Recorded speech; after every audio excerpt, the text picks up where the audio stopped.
Bine ați venit la Sleepy Science Channel!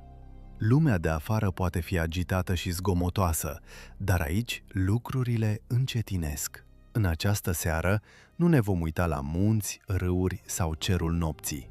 Ne vom strecura într-un tărâm ascuns, unde un singur foton poate călători ca o undă, dar poate acționa ca o particulă. Un loc unde atomii pot comunica prin imensitatea spațiului și chiar și cel mai gol vid pulsează de energie. Vom călători ușor prin câmpuri cuantice, particule teleportate și momente în care actul de a percepe schimbă ceea ce există. Unele dintre lucrurile pe care le veți auzi în această seară vă pot nedumeri, altele pot rămâne cu voi ca o urmă a unui vis pe care nu-l puteți explica pe deplin. Acum, înainte de a începe, dacă aceste explorări calme și curioase vă ajută să vă relaxați sau vă oferă o modalitate liniștită de a vă încheia ziua, luați în considerare să dați un like și să vă abonați. Sau pur și simplu, împărtășiți-vă gândurile în comentariile de mai jos. Ajută și pe alții să-și găsească drumul aici, câte un suflet adormit pe rând. Acum, dacă sunteți pregătiți, să începem. Legile fizicii se transformă radical la scări infime.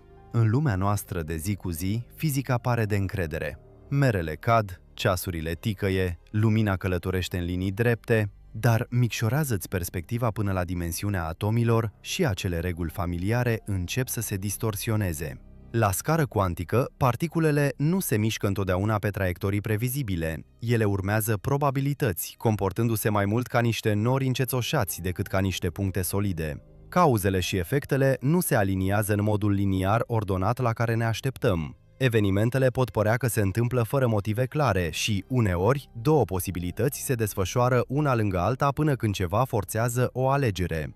Această ciudată trecere de la previzibil la probabilistic este motivul pentru care fizica cuantică pare un univers diferit, ascuns în interiorul propriului nostru univers. Nu este vorba despre faptul că regulile de zi cu zi se încalcă, ci despre faptul că ele nu au fost niciodată întreaga poveste. Sub ele se află un cadru mai ciudat, mai moale, care ține totul împreună în moduri pe care abia începem să le înțelegem. Fizica cuantică guvernează o lume diferită de tot ceea ce vedem. Majoritatea dintre noi nu vor vedea niciodată direct lumea cuantică. Cele mai mici elemente constitutive ale sale sunt mult mai mici decât lungimea de undă a luminii vizibile. Așadar, ele rămân pentru totdeauna ascunse de ochii noștri. Cu toate acestea, comportamentul lor modelează tot ceea ce atingem, respirăm și devenim. În acest tărâm nevăzut, particulele plutesc ca valurile într-un iaz, apar în existență pentru momente trecătoare și, uneori, se comportă ca și cum ar fi în mai multe locuri deodată. Regulile de aici sunt scrise într-o matematică atât de neobișnuită, încât chiar și fizicienii experimentați recunosc adesea că folosesc ecuațiile, fără a pretinde că le înțeleg pe deplin semnificația. Nu este doar o versiune mai mică a realității noastre. Este una fundamental diferită, care funcționează pe principii care sfidează bunul nostru simț. Și totuși, fără ca această lume invizibilă să-și desfășoare liniștit tiparele, universul vizibil, inclusiv noi, nu ar putea exista. Energia nu este continuă. Ea sosește în pachete minuscule. Spre sfârșitul anilor 1800, oamenii de știință credeau că energia este lină, precum apa care curge de la robinet. Apoi a venit șocul. În anumite condiții nu este deloc lină. Lumina, căldura și alte forme de energie sunt alcătuite din cuante minuscule indivizibile.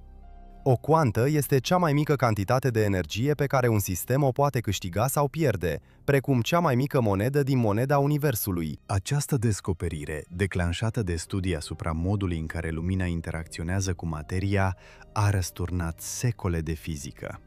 A explicat de ce obiectele încălzite strălucesc în culorile pe care le au, de ce atomii absorb și eliberează lumina în benzi înguste și de ce energia poate uneori să pară că apare în salturi discrete în loc de fluxuri constante. Imaginează-ți asta. Fără această idee, cunoscută sub numele de cuantificare, tehnologia modernă, de la lasere la computere, nu ar exista, iar ușa către teoria cuantică s-ar putea să nu fi fost niciodată deschisă. Materia poate curge precum o undă, dar poate lovi ca o particulă. Pare imposibil. Cum poate ceva să fie simultan și undă și particulă? Dar exact așa se comportă obiectele cuantice. Lasă lumina să treacă prin două fante înguste și aceasta se răspândește în tipare de interferență ondulatorii, o trăsătură distinctivă a undelor. Dar detectează lumina particulă cu particulă și fiecare aterizează într-un singur punct ca un glonț minuscul. Același lucru este valabil și pentru electroni, atomi și chiar și pentru unele molecule mari. Această dualitate undă-particulă sugerează că particulele nu călătoresc ca niște bile de biliard minuscule, ci ca probabilități răspândite în spațiu până când sunt observate. Atunci, răspândirea lor ondulatorie se prăbușește într-o locație definită. Imaginează-ți asta. O entitate care există în mai multe locuri simultan până în momentul în care o observi. Această identitate duală stranie nu este doar o ciudățenie, este chiar în inima mecanicii cuantice. Înseamnă că ceea ce considerăm solid și localizat este în realitate parte a unui tipar fluid mai larg, care se conturează doar atunci când privim. Simplul act de a observa poate schimba modul în care realitatea se desfășoară. În lumea cuantică, observația nu este un act pasiv. Actul în sine de a măsura o particulă îi poate modifica starea. În celebrul experiment al fantei duble, fotonii sau electronii formează tipare ondulatorii atunci când sunt lăsați în voia lor, dar comută la un comportament asemănător particulelor atunci când părțile lor sunt observate. Este ca și cum natura ar ști când o privim, deși fizicienii explică acest fenomen ca fiind interacțiunea inevitabilă dintre dispozitivul de măsurare și sistem. Totuși, acest lucru ridică întrebări profunde. Dacă fiecare măsurătoare alterează realitatea, atunci ce este realitatea înainte de măsurătoare? Este lumea într-o stare incertă undeva la mijloc până când ceva o forțează să aleagă? Fie că o vedeți ca pe un proces fizic sau ca pe un puzzle filozofic, ideea că observația schimbă rezultatul este unul dintre cele mai uluitoare adevăruri ale mecanicii cuantice și unul care a fascinat și a neliniștit oamenii de știință timp de peste un secol. Natura ne interzice să cunoaștem totul despre o particulă. Fizica clasică promitea că dacă măsurai cu suficientă precizie, puteai cunoaște totul despre un sistem. Poziția sa, viteza sa, traiectoria viitoare. Mecanica cuantică spune altceva. Principiul incertitudinii a lui Heisenberg ne spune că există limite la ceea ce putem cunoaște în același timp. Spre exemplu, cu cât cunoști mai precis poziția unei particule, cu atât mai puțin precis poți cunoaște impulsul acesteia și invers. Aceasta nu este o eroare a instrumentelor noastre, este o caracteristică încorporată a naturii însăși. Particulele pur și simplu nu au valori exacte pentru anumite perechi de proprietăți în același timp. Incertitudinea este reală și inevitabilă. Asta înseamnă că, la nivel cuantic, viitorul nu poate fi niciodată prezis cu o acuratețe perfectă. Tot ce putem face este să calculăm probabilități. O schimbare de gândire care a transformat știința și a contestat cele mai profunde presupuneri ale noastre despre determinism. Un pascal poate exista în mai multe stări simultan. Superpoziția, unul dintre cele mai stranii concepte din fizica cuantică. Gândește-te la asta. O particulă poate exista în multiple stări sau locații în același timp. Un electron se poate roti în sus și în jos simultan, sau un foton poate urma mai multe căi deodată. Aceste stări există într-un echilibru delicat descris de o funcție matematică de undă. Doar atunci când se face o măsurătoare, particula alege un singur rezultat, iar superpoziția dispare. Și nu este doar teorie, experimentele o confirmă iar și iar. Computerele cuantice exploatează superpoziția pentru a efectua multe calcule în paralel, oferindu-le o putere potențială imensă. În viața de zi cu zi, superpoziția este imposibil de observat direct, deoarece se prăbușește în momentul în care interacționăm cu ea. Cu toate acestea, la scară cuantică este norma, o reamintire că realitatea noastră de zi cu zi este doar o versiune extrasă dintr-un nor amețitor de posibilități. Realitatea este construită din probabilități, nu din certitudini. În domeniul cuantic, nimic nu este sigur până când nu se întâmplă. Poziția, impulsul sau spinul unei particule nu sunt fixate dinainte, ele sunt descrise de un set de probabilități. Aceste probabilități sunt codificate în funcția de undă a particulei, care evoluează lin până când are loc o interacțiune sau o măsurătoare. Abia atunci apare un singur rezultat, ales aparent aleatoriu dintre cele posibile. Această natură probabilistică nu se datorează ignoranței, ci este fundamentală pentru modul în care funcționează universul. Chiar și cu o cunoaștere perfectă a funcției de undă, poți prezice doar probabilități, niciodată garanții. Imaginează-ți asta, nu poți fi niciodată sigur de rezultat, doar de șansele ca acesta să se întâmple. Această idee a fost tulburătoare pentru mulți fizicieni, inclusiv Einstein, care a spus faimos: Dumnezeu nu joacă zaruri cu universul. Dar peste un secol de experimente a arătat că la cele mai mici scări, probabilitatea nu este un semn de cunoaștere incompletă, este realitatea însăși. Cum posibilitățile se prăbușesc în realitate, rămâne un mister. Știm că un sistem cuantic poate exista în mai multe stări posibile simultan și că măsurarea reduce cumva aceste posibilități la un singur rezultat. Dar exact cum se întâmplă această prăbușire sau dacă este chiar reală, rămâne una dintre cele mai mari enigme din fizică. Unele interpretări sugerează că prăbușirea este un proces fizic declanșat de observație. Altele susțin că toate posibilitățile se întâmplă, dar noi experimentăm doar o ramură a unui multivers mai larg. O altă perspectivă spune că prăbușirea este doar o iluzie și funcția de undă nu se reduce niciodată cu adevărat. În ciuda a 10 de ani de dezbateri, nu există un consens. Ceea ce este cert este că acest moment, trecerea de la multe posibilități la una singură, este esențial pentru experiența noastră asupra realității. Înțelegerea lui ar putea necesita nu doar o fizică nouă, ci și o înțelegere mai profundă a naturii conștiinței și a limitelor cunoașterii. Imaginează-ți asta. Fiecare decizie, fiecare observație, fiecare interacțiune cu lumea din jur ar putea fi un punct de bifurcație, un moment în care realitatea se divide în nenumărate posibilități. Dar ce se întâmplă cu toate aceste realități alternative? Unde merg toate aceste versiuni ale noastre care ar fi putut fi? Pisica lui Schrödinger este simultan vie și moartă, până în momentul în care o observăm. În 1935, fizicianul Owen Schrödinger a propus un experiment mental menit să demonstreze cât de stranie poate fi superpoziția cuantică atunci când este aplicată obiectelor de zi cu zi. Imaginează-ți o pisică într-o cutie sigilată, alături de un dispozitiv care are șanse de 50% să elibereze o travă, bazându-se pe dezintegrarea unui singur atom. Teoria cuantică ne spune că atomul se află într-o superpoziție de dezintegrat și nedezintegrat până în momentul măsurării. Așadar, în principiu, pisica este în același timp și vie și moartă. Doar în momentul în care deschidem cutia, superpoziția se prăbușește într-un singur rezultat. Schrödinger nu a intenționat ca acest experiment să fie luat ad literam în cazul pisicilor. Scopul său a fost să evidențieze absurditatea regulilor cuantice în lumea macroscopică.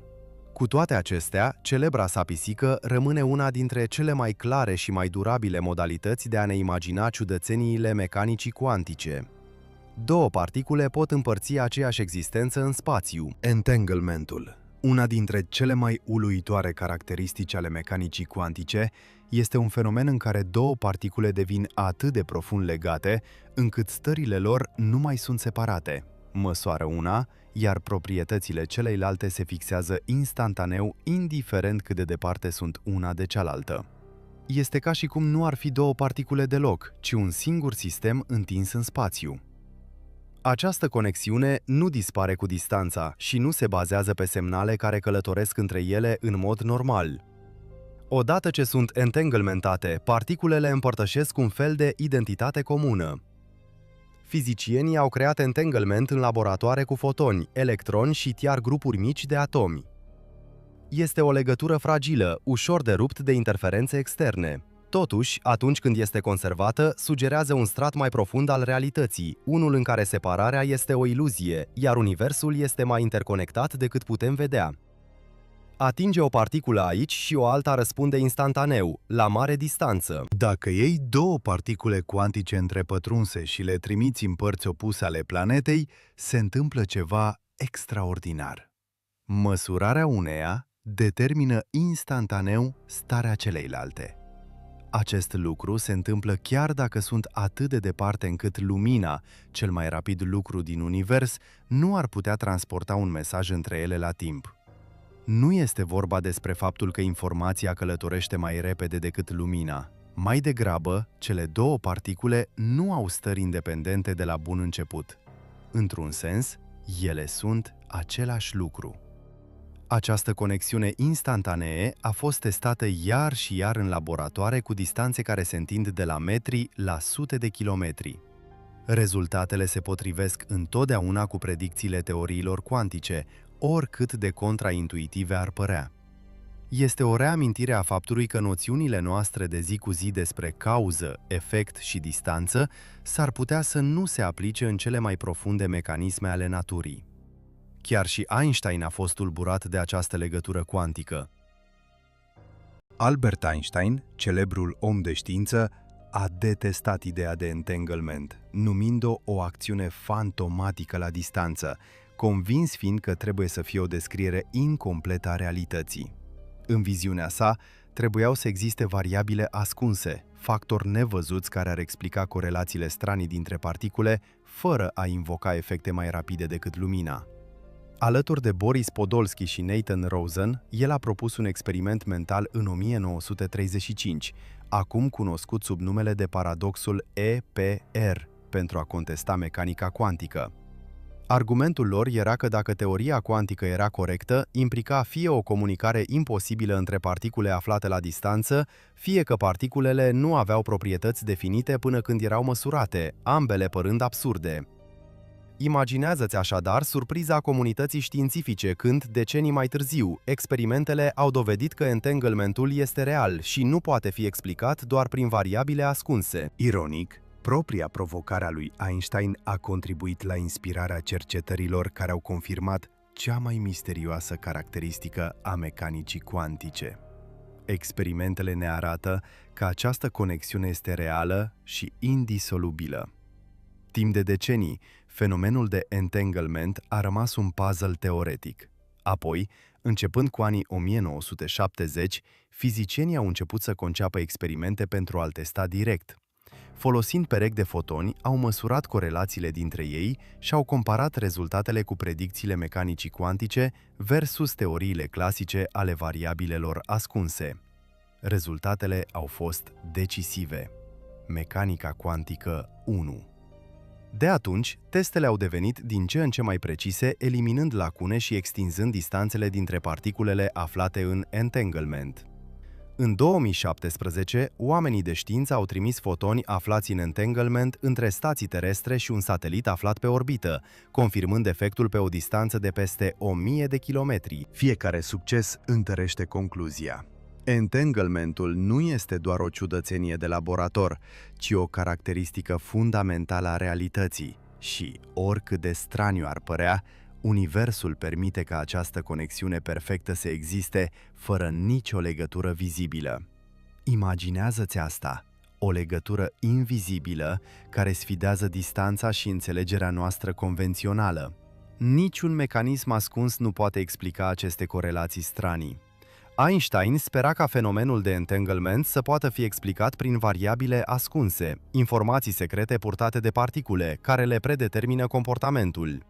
Însă, în anii 60, fizicianul John Bell a conceput un test matematic pentru a determina dacă astfel de variabile ar putea exista.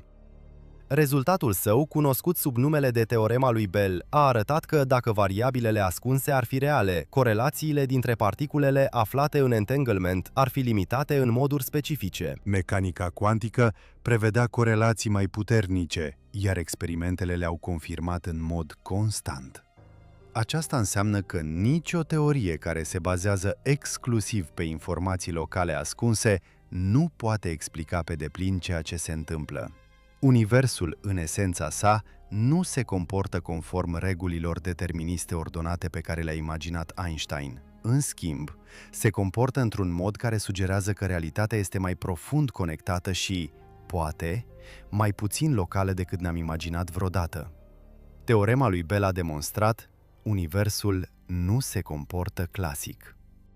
Teorema lui Bell este una dintre cele mai profunde descoperiri din fizică. Nu afirmă doar că mecanica cuantică este stranie, afirmă că dacă teoria este corectă, atunci universul însuși nu poate fi explicat de niciun model clasic care se bazează pe cauze locale. Faptul că experimentele se potrivesc cu predicțiile cuantice înseamnă că natura fie permite influențe instantanee la distanță, fie abandonează ideea că obiectele au proprietăți definite înainte de a le măsura. În orice caz, ne obligă să regândim ce este real și cum este structurată realitatea.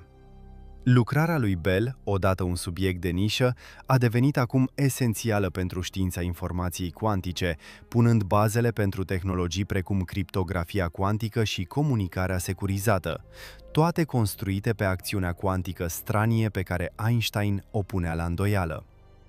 Teleportarea cuantică trimite identitatea unei particule în altă parte, dar, atenție, teleportarea cuantică nu este ca în filmele science fiction, nu mută obiecte prin spațiu într-o clipă. În schimb, transferă starea unei particule către alta folosind fenomenul de entanglement, adică de întrepătrundere cuantică, ca punte.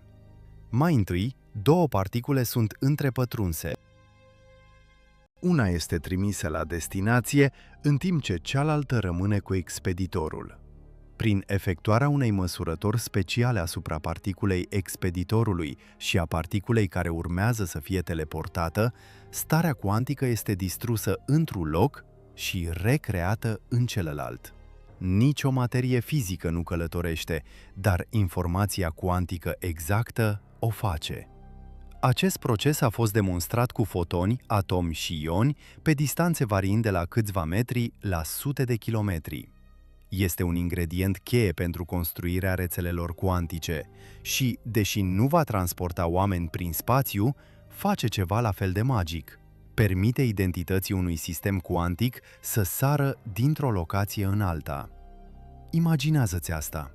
Identitatea pură, detașată de materie, călătorind instantaneu. Unii cred că spațiul-timp emerge din entanglement. În ultimii ani, o idee îndrăzneață a atras atenția. Însăși țesătura spațiului-timp ar putea fi împletită din entanglement cuantic. Conform acestei perspective, geometria spațiului, distanțele, curbele și conexiunile dintre puncte ar putea fi expresia la scară largă a nenumăratelor legături cuantice microscopice. Dacă ar fi adevărat, asta ar însemna că gravitația și forma Universului nu sunt fundamentale, ci emergi dintr-un strat mai profund de informație cuantică. Studii teoretice în domenii precum dualitatea holografică și rețelele tensoriale au sugerat cum ar putea funcționa o astfel de conexiune. Deși este încă speculativă, această idee ar putea uni relativitatea generală și mecanica cuantică într-un singur cadru și ar revela că, fără entanglement, spațiul însuși s-ar putea destrăma. Imaginează-ți asta. Tot ceea ce știm despre spațiu și timp redus la o rețea complexă de conexiuni cuantice.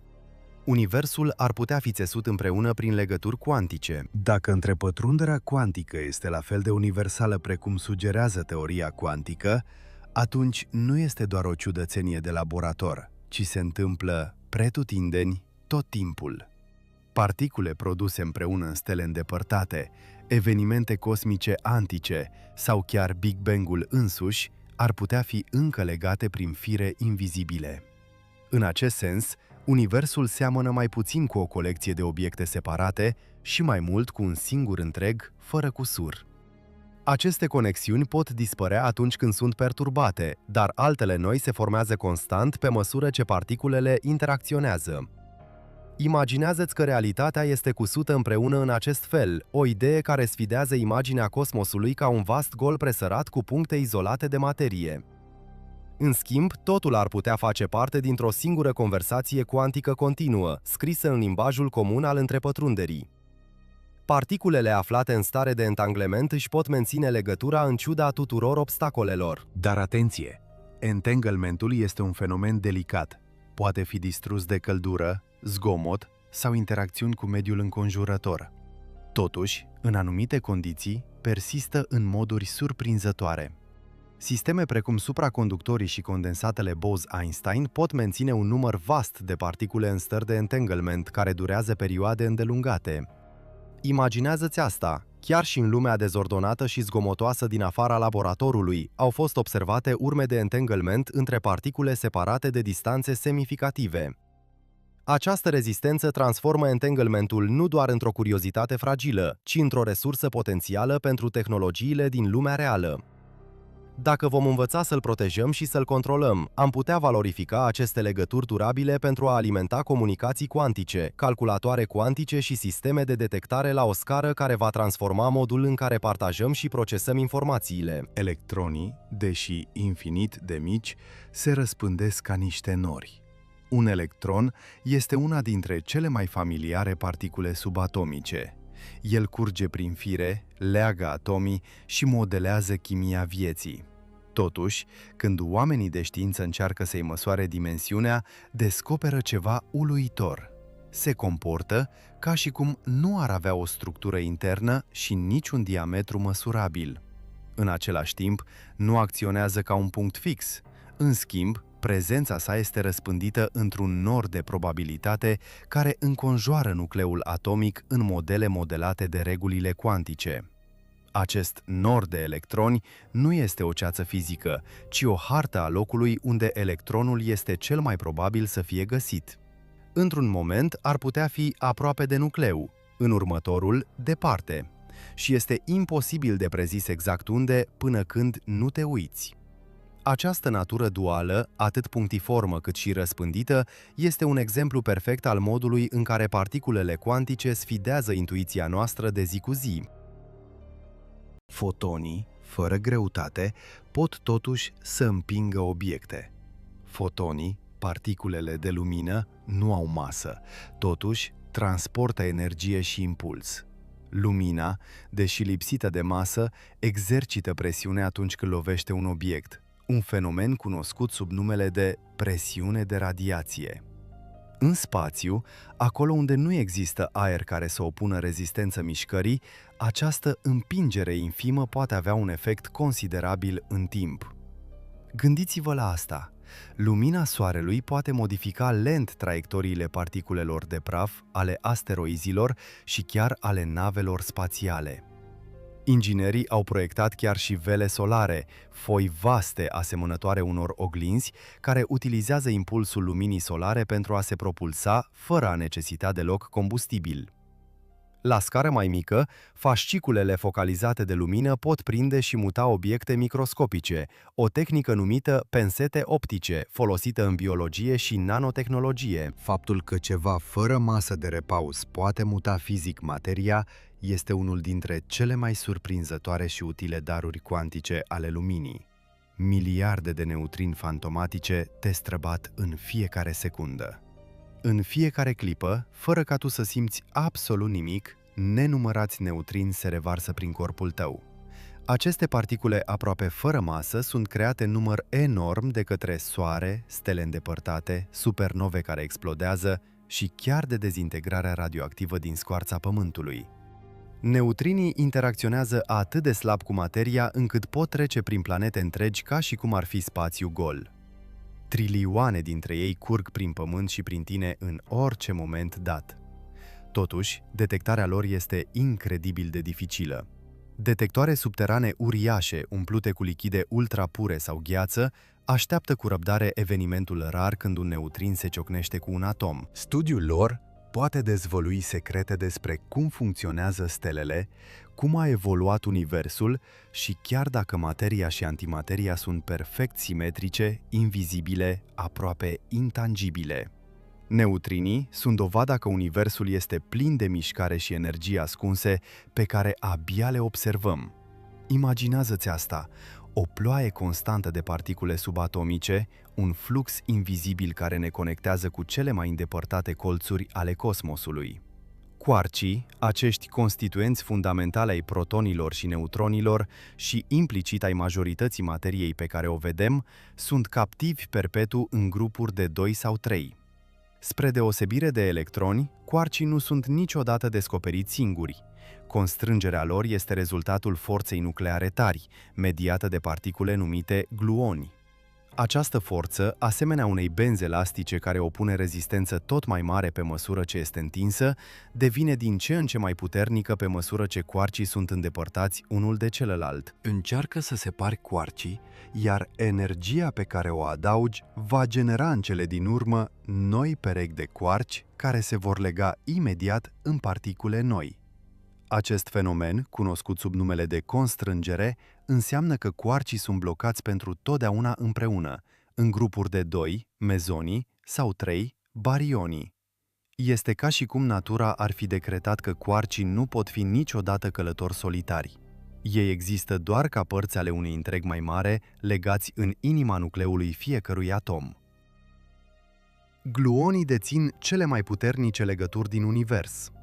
Forța nucleară tare este cea mai puternică dintre cele 4 forțe fundamentale ale naturii, iar gluonii sunt purtătorii ei. Numele lor provine din rolul pe care îl au, acela de a lipi quarci împreună pentru a forma protoni, neutroni și alte particule. Dar gluonii sunt diferiți de particulele purtătoare de forță din electromagnetism sau gravitație. Ei nu numai că interacționează cu quarcii, dar interacționează și unii cu alții, creând o rețea densă, auto-obligatorie, care prinde quarci în interior. Acest lucru face ca forța tare să fie atât de intensă, încât ruperea unui singur proton ar necesita energii cu mult peste orice putem produce pe Pământ în afara acceleratoarelor de particule. Fără gluoni, atomii și materia pe care o formează nu ar putea exista.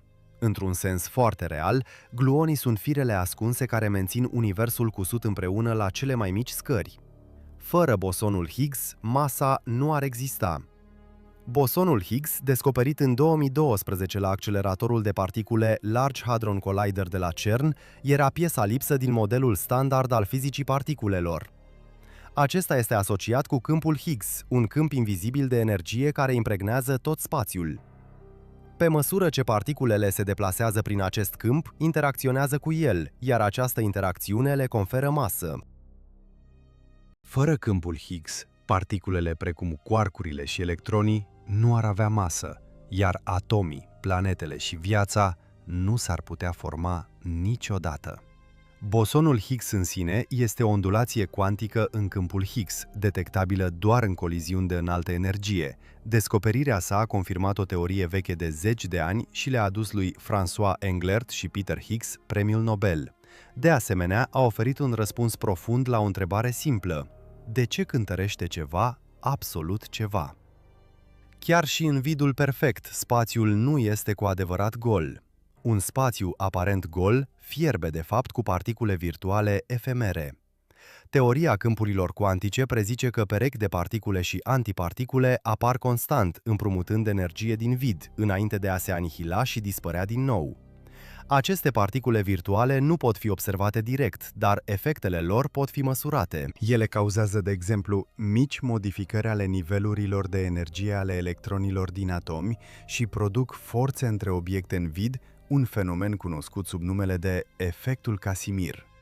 Această activitate constantă, efervescentă, ne arată că spațiul gol este mai degrabă ca un ocean agitat decât ca un gol static. Imaginează-ți asta! Nimic, de fapt, este plin de particule temporare invizibile. Aceasta este una dintre cele mai stranii și, totodată, una dintre cele mai confirmate predicții ale fizicii cuantice. Vidul cuantic pulsează de energie.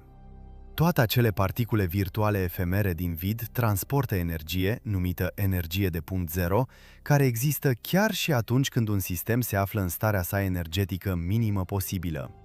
În principiu, fiecare centimetru cub de spațiu gol conține o cantitate enormă din această energie. Cea mai mare parte se anulează sau rămâne inaccesibilă, dar efectele sale pot fi totuși detectate în moduri subtile, cum ar fi în comportamentul atomilor și în expansiunea Universului.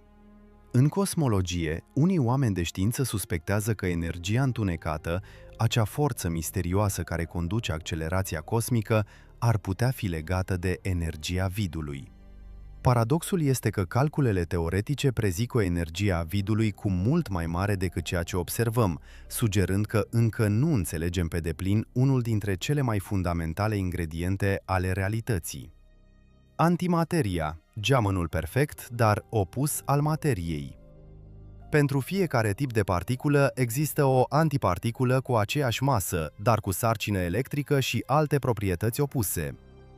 Atunci când o particulă se întâlnește cu antiparticula sa, ambele se anihilează într-o explozie de energie pură.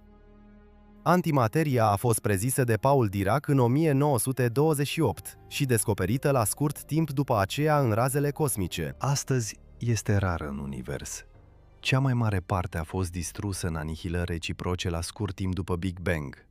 De ce materia a supraviețuit în timp ce antimateria a dispărut aproape complet, rămâne unul dintre marile mistere nerezolvate ale fizicii. Putem crea antimaterie în acceleratoarele de particule și chiar putem prinde cantități mici, dar stocarea ei este o provocare, deoarece se anihilează la contactul cu materia. Antimateria nu este doar o curiozitate, are aplicații potențiale în medicină, cum ar fi în scanările PET și în viitoarele sisteme de propulsie care, teoretic, ar putea valorifica densitatea sa incredibilă de energie. Materia poate fi creată din energie pură și, la fel de uluitor, ștearsă înapoi. Faimoasa ecuație a lui Einstein, E egal cu mc², ne revelează un secret fundamental. Masa și energia sunt, de fapt, două fațete ale aceleiași realități. În condiții specifice, energia se poate metamorfoza în materie, iar materia se poate transforma înapoi în energie. Coliziuni de energie înaltă, precum cele care au loc în acceleratoarele de particule sau în apropierea găurilor negre, pot genera perechi particulă-antiparticulă din energie pură. Invers, atunci când particulele se întâlnesc cu antiparticulele lor, se anihilează reciproc, rezultând fotoni. Acest schimb constant, această dans perpetu între masă și energie, se desfășoară pretutindeni în cosmos. Îl putem observa în nucleul stelelor, în primele clipe ale Universului și în evenimente astrofizice extreme. Imaginează-ți asta. Materia nu este o substanță solidă permanentă. Este mai degrabă o formă pe care energia o poate lua, modelată pentru scurt timp în particule înainte de a se întoarce la starea de lumină. Fiecare particulă nu este altceva decât o unduire într-un câmp invizibil.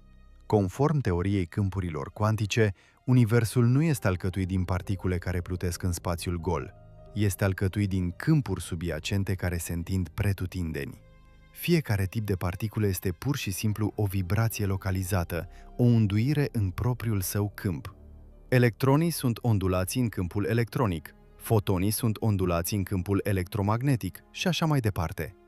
Chiar și atunci când nu sunt prezente particule, câmpurile în sine încă există, umplând tot spațiul. Această modalitate de a gândi unește materia și energia, arătându-le ca expresii diferite ale aceleiași structuri subiacente.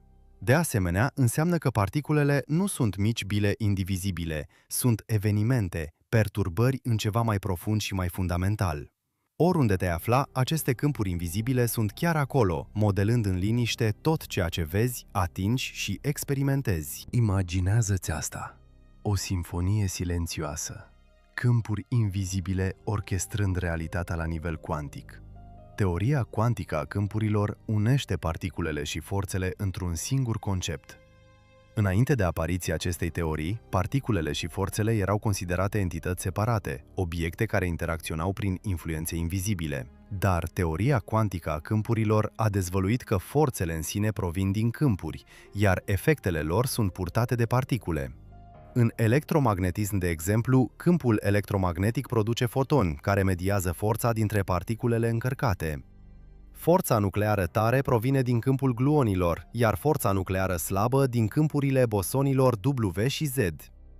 Chiar și gravitația ar putea fi descrisă într-o bună zi în acest fel, deși o teorie cuantică completă a gravitației încă ne scapă. Imaginează-ți asta, o singură teorie care ar putea explica totul, de la cele mai mici particule până la cele mai mari structuri din univers. Teoria cuantică a câmpurilor este unul dintre cele mai de succes cadre din întreaga știință, cu predicții confirmate cu o precizie extraordinară. Este cea mai bună descriere a realității la cele mai mici scări. Un limbaj unic, atât pentru materia care există, cât și pentru forțele care o pun în mișcare. Chiar și cel mai gol spațiu vibrează de activitate. Dacă îți imaginezi vidul cosmic ca pe un neant rece și pustiu, fizica cuantică te invită să te gândești din nou. Chiar și fără particule, câmpurile nu sunt niciodată perfect liniștite. Ele vibrează cu fluctuații constante, producând apariții scurte ale unor particule virtuale care dispar la fel de repede cum apar. Acest fundal neliniștit este prezent peste tot, între stele, în interiorul atomilor, chiar și în vidul din sufrageria ta. Este o energie care nu poate fi oprită și, deși cea mai mare parte este ascunsă, lasă amprente măsurabile în experimente. Faptul că nimic nu este de fapt un mediu activ și clocotitor schimbă modul în care ne gândim la spațiu. Nu este o scenă goală pe care realitatea se desfășoară, este parte din distribuție, modelând în liniște drama în fiecare moment. Un vid perfect poate atrage obiecte. Pare desprins dintr-un roman științifico-fantastic. Imaginați-vă două plăci metalice neîncărcate plasate foarte aproape una de cealaltă într-un vid absolut. Încet, dar sigur, ele vor începe să se apropie. Acesta este efectul Casimir, o consecință directă a fluctuațiilor cuantice ale vidului. Spațiul dintre plăci permite existența doar a anumitor lungimi de undă ale particulelor virtuale, în timp ce spațiul din exterior permite mult mai multe.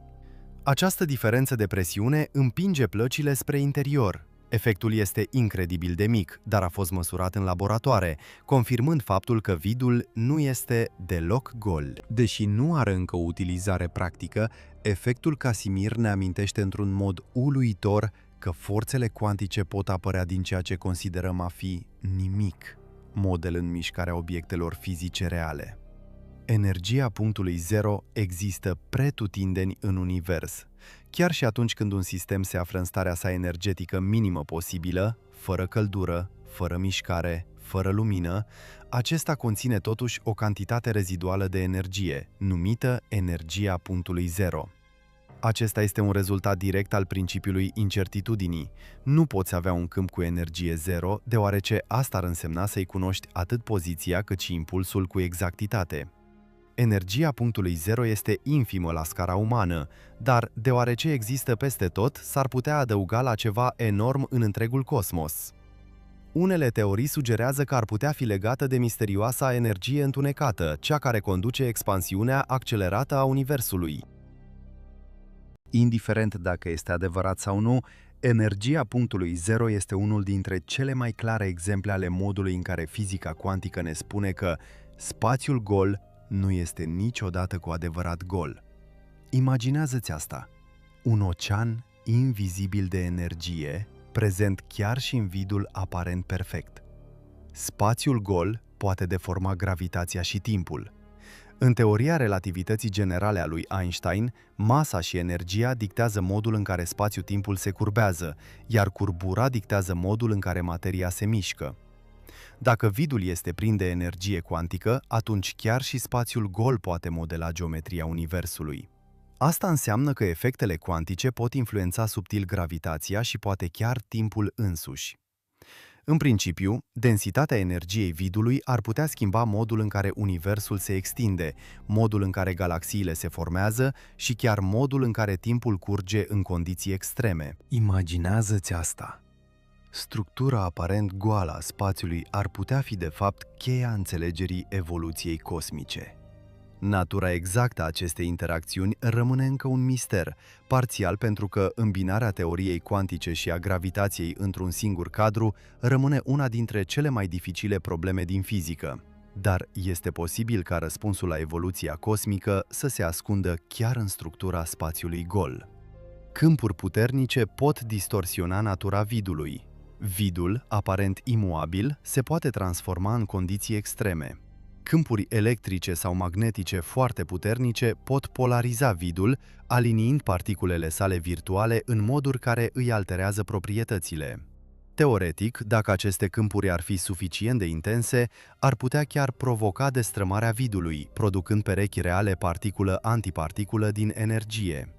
Acest fenomen, numit dezintegrarea vidului, nu a fost încă observat direct. Câmpurile necesare depășesc cu mult capacitățile noastre actuale de generare, dar efectele sale sunt prezise de electrodinamica cuantică.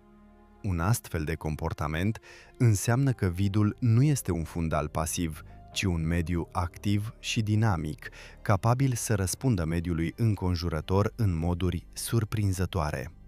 Găurile negre strălucesc paradoxal, furând energie din spațiul gol. Sunt celebre pentru că nimic nu poate scăpa din interiorul lor, nici măcar lumina. Cu toate acestea, teoria cuantică prezice că pot radia energie încet printr-un proces numit radiație Hawking. Aproape de orizontul evenimentelor, fluctuațiile cuantice creează constant perechi de particule virtuale. În mod normal, aceste particule se anihilează rapid, dar la marginea unei găuri negre, o particulă poate cădea în interior în timp ce cealaltă evadează. Pentru un observator din exterior, pare că gaura neagră emite radiații pierzând masă încet de-a lungul timpului. Imaginează-ți asta. Un hoț cosmic care în loc să acumuleze, se evaporă lent. Acest proces este incredibil de slab pentru găurile negre mari, dar reprezintă o perspectivă profundă. Fizica cuantică sugerează că până și cele mai întunecate, cele mai inevitabile obiecte din univers nu sunt complet negre. Forța misterioasă a neantului ar putea fi cea care destramă universul. În 1998, astronomii au făcut o descoperire uluitoare. Expansiunea universului se accelerează. Cauza rămâne necunoscută, dar un candidat principal este energia întunecată, o formă de energie care pare să fie integrată chiar în spațiul cosmic. Dacă energia întunecată este reală, comportamentul ei este similar cu cel al energiei vidului, exercitând o presiune constantă spre exterior. Imaginează-ți asta, de-a lungul a miliarde de ani, această forță ar putea întinde universul atât de mult încât galaxiile îndepărtate ar aluneca pentru totdeauna dincolo de raza noastră de acțiune. Ideea că soarta finală a cosmosului ar putea fi determinată de energia spațiului gol este unul dintre cele mai tulburătoare rezultate care au reieșit din fizica modernă. Natura reală a vidului cuantic rămâne un mister. Putem descrie vidul cuantic matematic, putem măsura efectele sale în experimente și chiar îl putem conecta la fenomene de scară cosmică, dar încă nu înțelegem cu adevărat ce este. Este un mediu fizic ca un ocean invizibil care umple spațiul? Este o proprietate a câmpurilor care există indiferent dacă particulele sunt prezente sau nu? Sau este ceva și mai straniu, poate legat de originea universului însuși?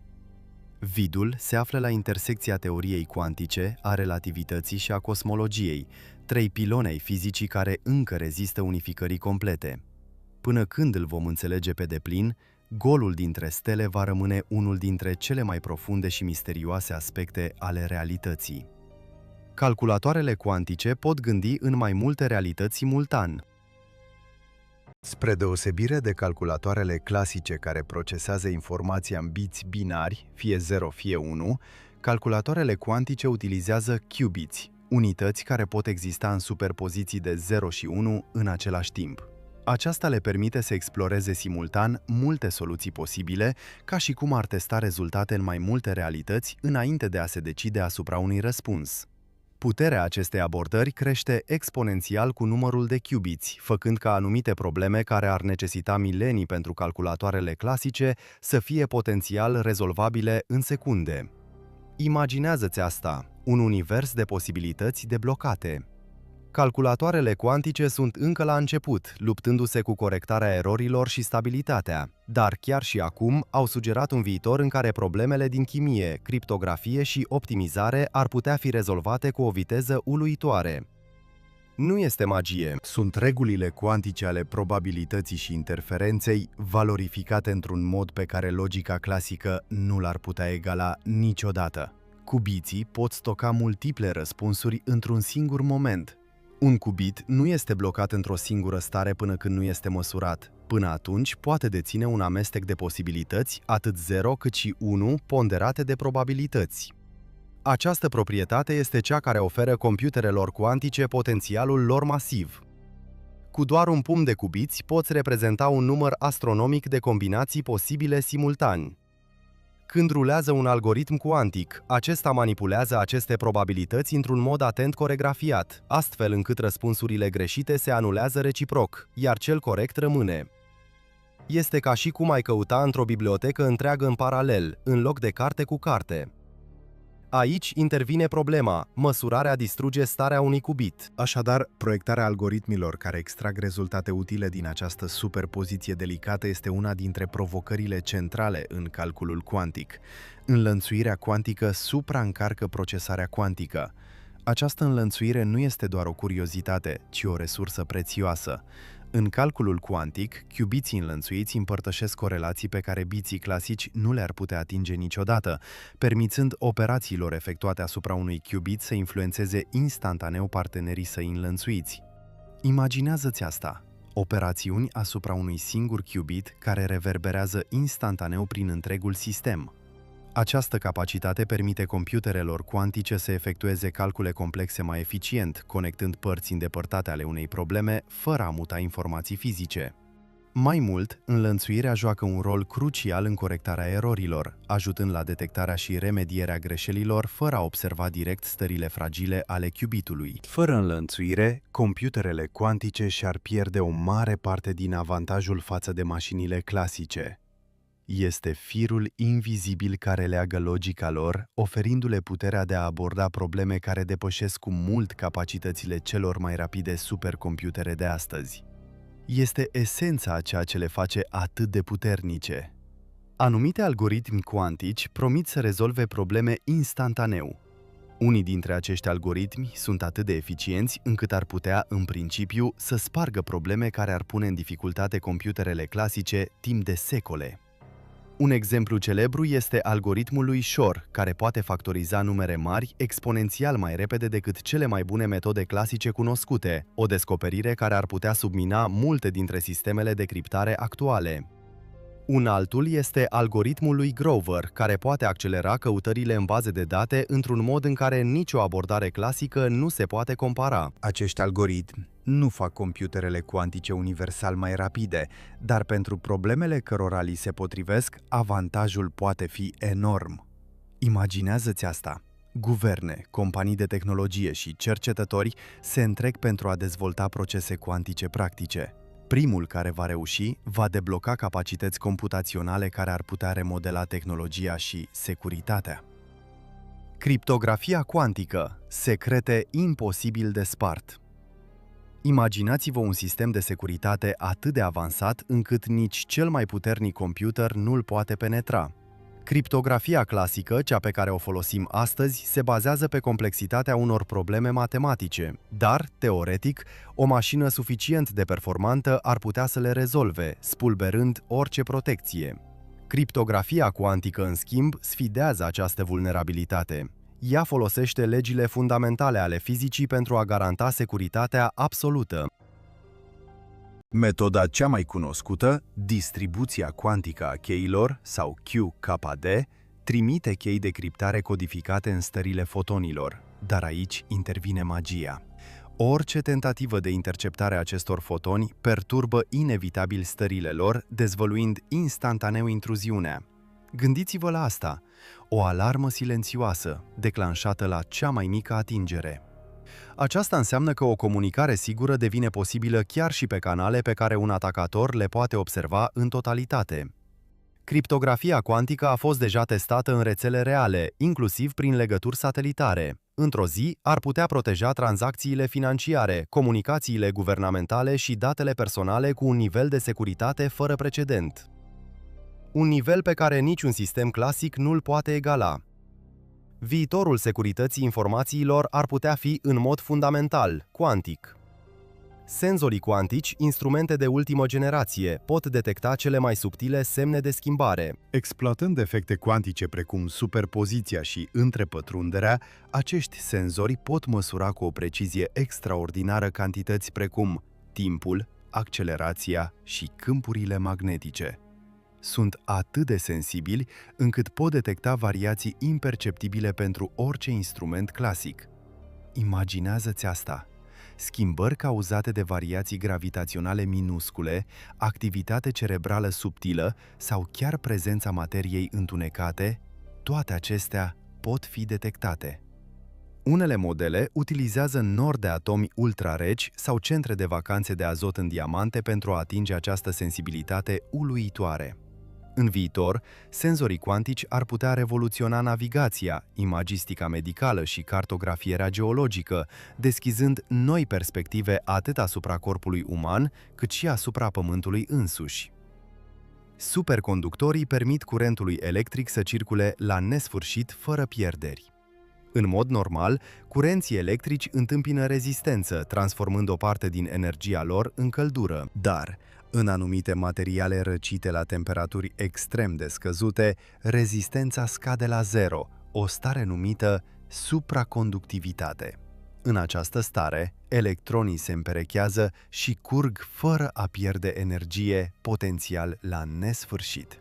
Acest fenomen este de natură cuantică, bazându-se pe comportamentul colectiv a nenumărate particule care acționează ca o singură undă coerentă.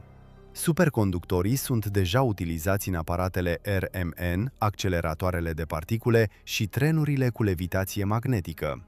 Dar dacă am putea atinge supraconductivitatea la temperatura camerei, ar revoluționa transmiterea energiei, eliminând risipa și permițând tehnologii complet noi.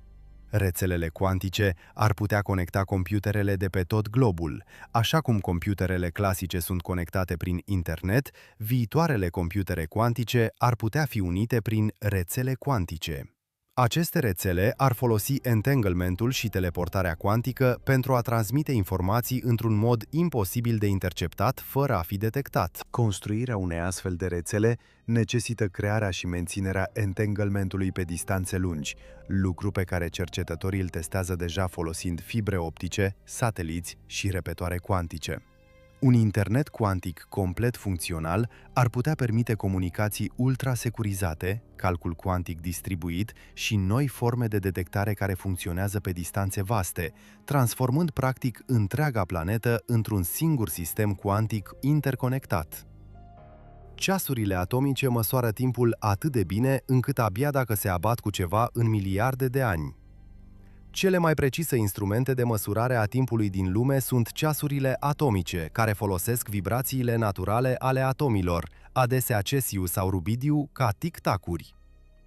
În versiunile avansate, atomii sunt răciți aproape de zero absolut și menținuți în poziție de lasere, permițând măsurarea oscilațiilor lor cu o precizie incredibilă. Cele mai bune ceasuri atomice ar câștiga sau ar pierde mai puțin de o secundă pe durata întregii existențe a Universului. O astfel de precizie nu este doar academică, este crucială pentru navigația GPS, telecomunicații și experimente științifice. Progresele cuantice împing această precizie și mai departe, până la punctul în care ceasurile atomice ar putea detecta în curând modificări ale trecerii timpului cauzate de diferențe minuscule în potențialul gravitațional. Tehnologia cuantică remodelează deja știința. În timp ce computerele cuantice atrag adesea titlurile "tehnologia cuantică este deja la lucru în multe domenii de cercetare și industrie". Senzorii cuantici cartografiază structuri subterane, legăturile de comunicare cuantică securizează rețelele de testare, iar simulatoarele cuantice ajută oamenii de știință să modeleze molecule și materiale complexe. Aceste instrumente nu sunt science fiction. Sunt aplicații practice ale mecanicii cuantice, care ne extind capacitățile astăzi.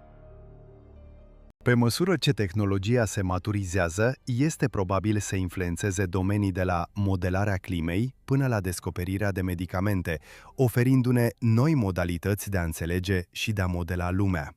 Revoluția cuantică nu va veni într-o zi. Este deja aici, schimbând în liniște modul în care explorăm realitatea. Interpretarea de la Copenhaga afirmă un lucru uluitor.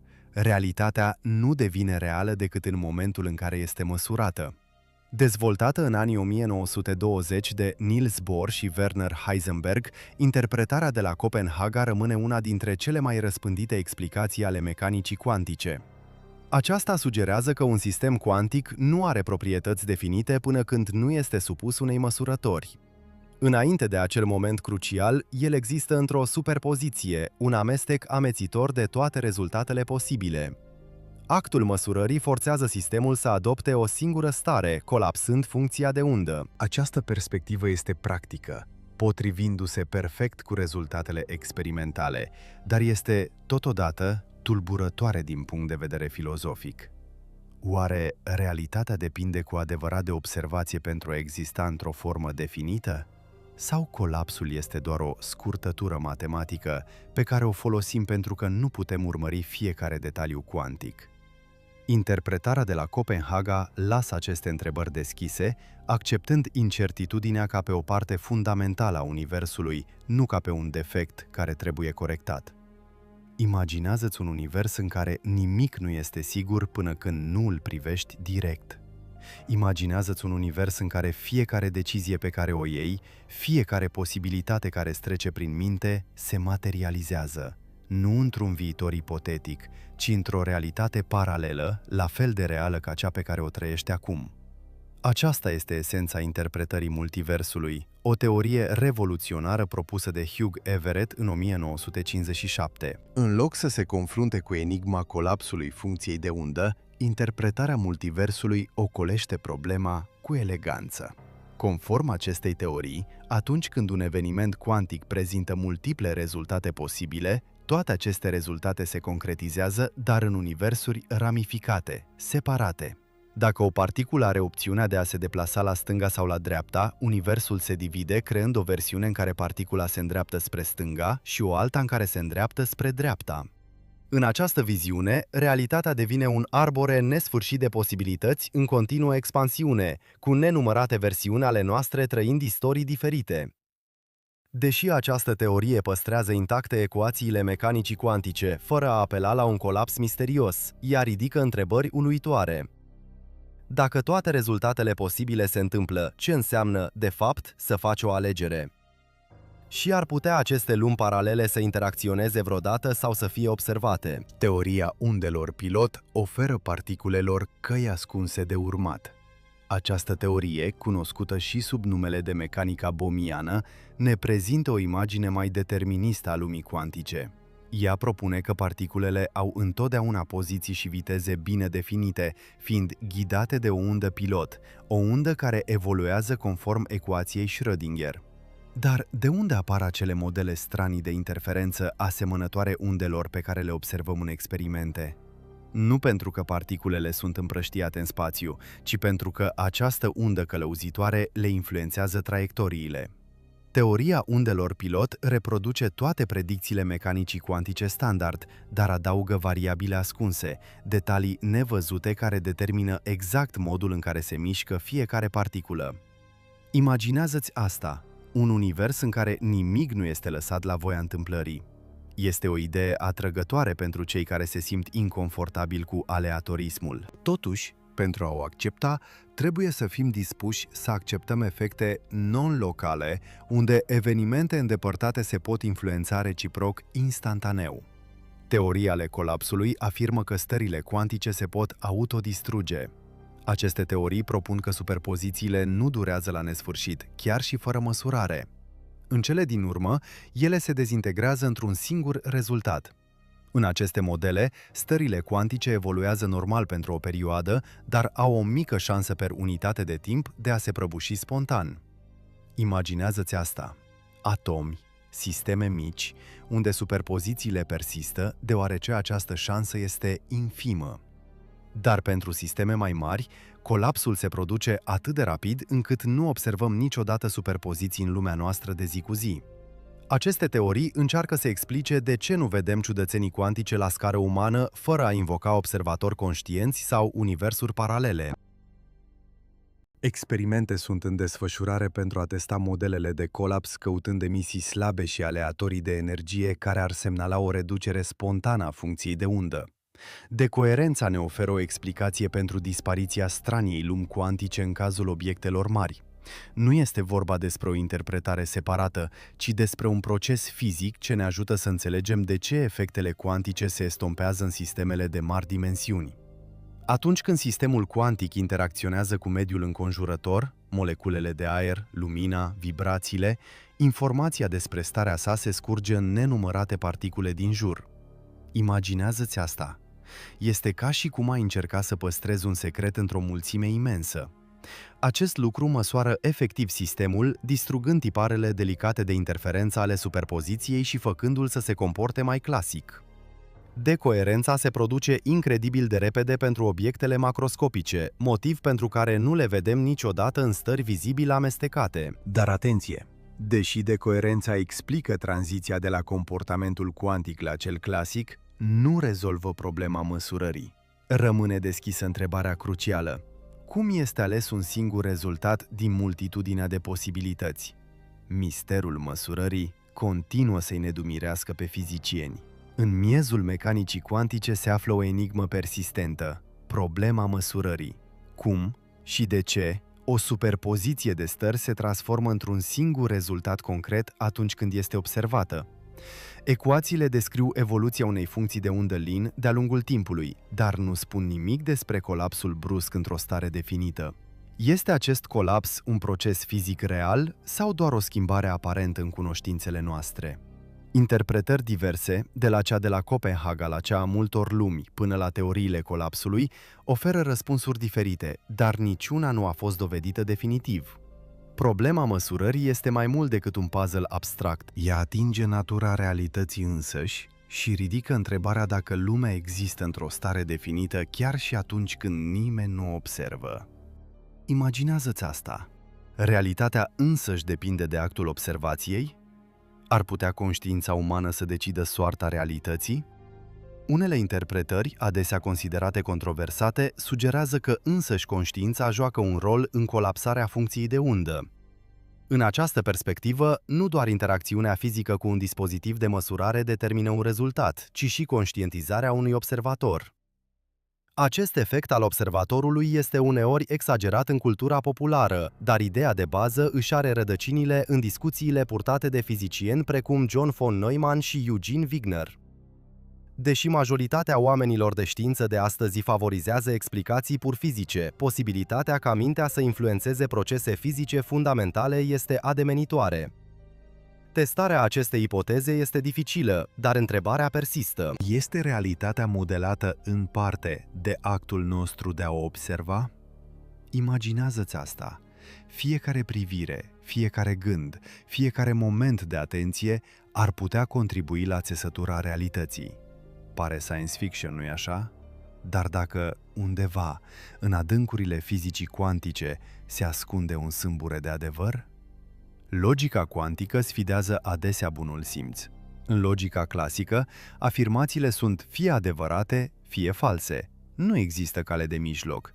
Dar în lumea cuantică, logica funcționează diferit. Proprietățile pot fi parțial adevărate și parțial false în același timp, depinzând de contextul măsurătorii. Ordinea în care măsori diferite cantități poate schimba rezultatul, un lucru care nu se întâmplă niciodată în fizica clasică.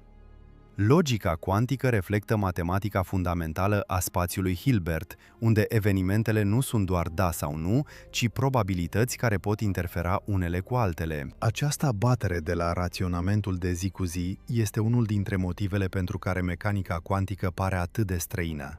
Nu este doar faptul că lumea se comportă ciudat, ci faptul că regulile înseși pentru a o descrie trebuie rescrise. Universul ar putea fi, în esență, fundamental aleatoriu. În mecanica cuantică, unele evenimente nu au o cauză care să poată fi prezisă dinainte, indiferent de cantitatea de informații pe care o deții. Dezintegrarea unui atom radioactiv, rezultatul unei măsurători de particule, toate acestea sunt fundamental probabilistice. Nu este vorba despre o aleatorietate provenită din ignoranță, ci despre o aleatorietate construită chiar în țesătura realității. Pentru unii, acest lucru este neliniștitor, sugerând că universul nu este un mecanism perfect, ci un joc de noroc. Pentru alții, este eliberator, permițând noutatea și imprevizibilitatea, chiar și într-o lume guvernată de legi. Imaginează-ți asta, o lume în care certitudinea absolută este o iluzie. Dacă aleatorietatea este cu adevărat fundamentală sau doar o reflectare a unei fizici mai profunde pe care încă nu am descoperit-o, rămâne una dintre cele mai profunde întrebări din știință. Fizica cuantică ar putea modifica regulile spațiului și timpului. La scări extreme, mecanica cuantică și relativitatea încep să se ciocnească, iar rezultatele sugerează că spațiul și timpul în sine ar putea să nu fie atât de fixe pe cât credem. Fluctuațiile cuantice pot ondula prin spațiu-timp, creând potențial distorsiuni minuscule, temporare. Unele teorii ale gravitației cuantice propun ca spațiul-timp să fie alcătuit din unități discrete, precum pixelii într-un ecran cosmic. Altele sugerează că timpul ar putea să emane din legi atemporale mai profunde. În experimentele cu particule cuantice corelate, corelațiile par să depășească limitele normale de distanță și timp, sugerând conexiuni care se află în afara cadrului nostru familiar. Imaginează-ți asta, spațiul și timpul nu sunt scena realității. Ele sunt partea distribuției, modelate de aceleași reguli stranii care guvernează lumea cuantică. Imaginați-vă un lichid care sfidează gravitația. Heliul superfluid, un fenomen uluitor, poate urca pe pereți fără nicio rezistență. Când heliul este răcit sub aproximativ 2 grade peste zero absolut, suferă o transformare remarcabilă într-o stare numită superfluidă. În această stare își pierde complet viscozitatea, adică frecarea internă care, în mod normal, încetinește fluxul unui lichid.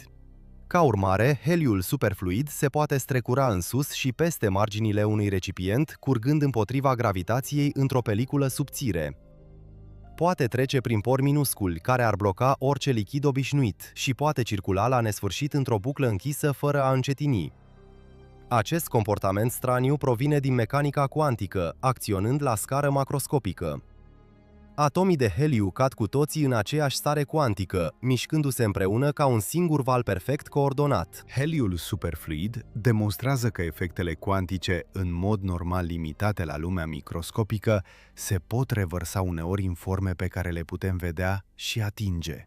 Condensatele Bose-Einstein se comportă ca un singur atom gigantic, un fenomen prezis în anii 1920 de Satyendra Bose și Albert Einstein. Condensatele Bose-Einstein, cunoscute și sub acronimul BEC, se formează atunci când anumite tipuri de atomi sunt răcite la o fracțiune de grad peste zero absolut. La această temperatură extrem de scăzută, funcțiile de unde individuale ale atomilor se suprapun și fuzionează, creând o singură stare cuantică unificată care cuprinde întreaga mostră. În esență, întregul condensat se comportă ca un singur superatom, cu toate particulele sale mișcându-se în perfectă sincronizare. Condensatele Bose-Einstein permit oamenilor de știință să studieze fenomene cuantice la o scară suficient de mare pentru a le observa direct, cum ar fi modelele de interferență și comportamentul superfluidei. Sunt un instrument puternic pentru explorarea fizicii fundamentale, iar existența lor este o reamintire vie că materia poate lua forme complet diferite de solidele, lichidele și gazele pe care le întâlnim în viața de zi cu zi. Efectul Hall cuantic dă naștere unor forme complet noi de materie. Atunci când electronii sunt captivi într-un strat ultrasubțire și răciți aproape de zero absolut într-un câmp magnetic puternic, ei pot prezenta efectul Hall cuantic. În această stare, rezistența electrică capătă valori cuantificate precise, fracții sau numere întregi exacte, care rămân stabile chiar dacă materialul are impurități. Acest efect apare din organizarea electronilor în noi stări cuantice colective. În unele cazuri, comportamentul nu poate fi explicat deloc de particule obișnuite, ci de quasi-particule care poartă fracțiuni din sarcina unui electron. Efectul Hall cuantic a aprofundat înțelegerea noastră asupra mecanicii cuantice, a topologiei și a fizicii materiei condensate și are aplicații potențiale în standardele de măsurare ultra precise și în calculul cuantic. Există o categorie de materiale cu proprietăți uluitoare. Materiale topologice, gazde ale unor stări imposibil de distrus. Dar ce sunt aceste materiale topologice?